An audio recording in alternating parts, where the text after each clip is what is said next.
Breaking inputs coming in. The Afghan Red Crescent Society has taken to social media platform X and stated that the Red Crescent and medical teams have arrived in the affected areas and have begun emergency relief efforts.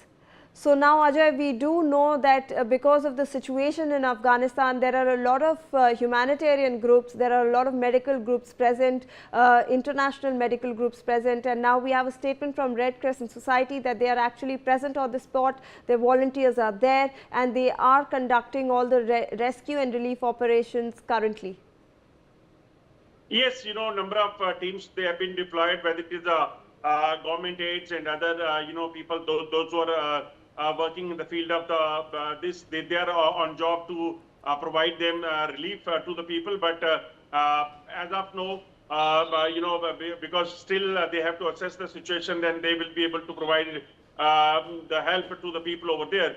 And authorities says that NGOs and other, they are also on the job. No doubt that other countries, those who those who are the friendly countries, including India, definitely they are also going to extend a helping hand for this disaster in Afghanistan.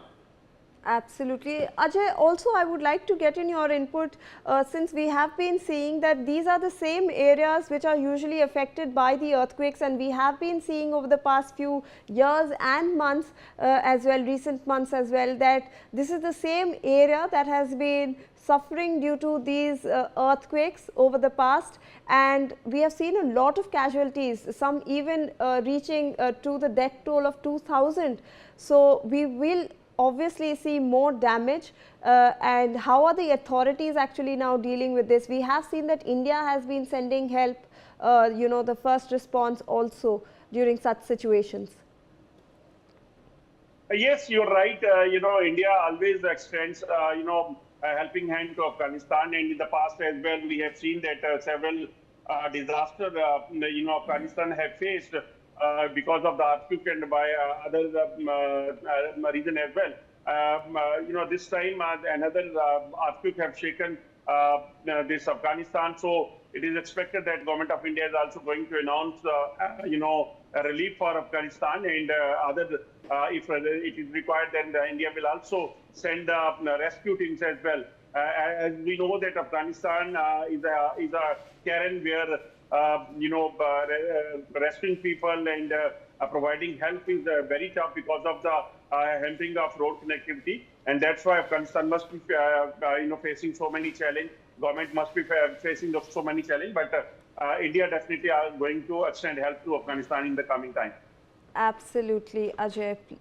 So now please remember, viewers, that this is an entire mountainous region. There is poor communication network in Afghanistan. There is lack of infrastructure, and hence it becomes very difficult for, in fact, relief and rescue teams to also reach these places. Remember, Mazari Sharif is one of the largest northern cities in Afghanistan, and this was one of the areas that has been affected by this 6.3 magnitude earthquake. We are getting to know now that the latest toll figures are around 9 to 12 people. We will obviously get latest confirmed reports from the authorities as and when they ascertain the full extent of the damage. Meanwhile, my colleague Yash Ahuja will now help us understand the location of the earthquake.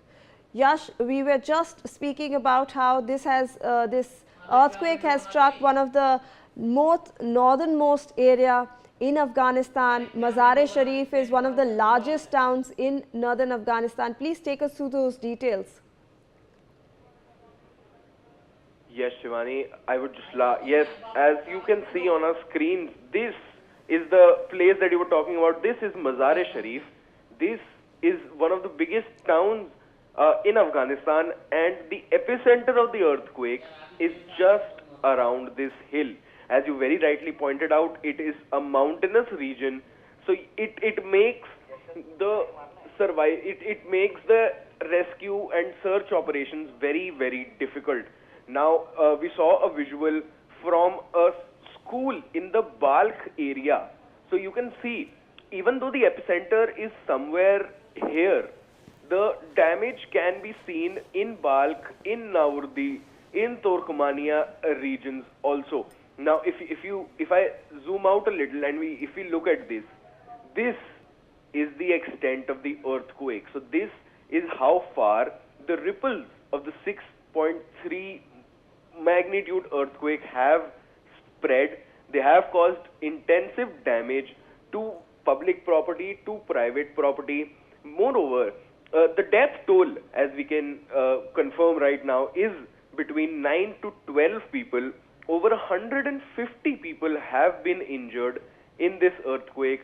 It is a very, very mountainous region, which makes, as you very rightly pointed out, it makes the search and rescue operations very difficult. Back to you.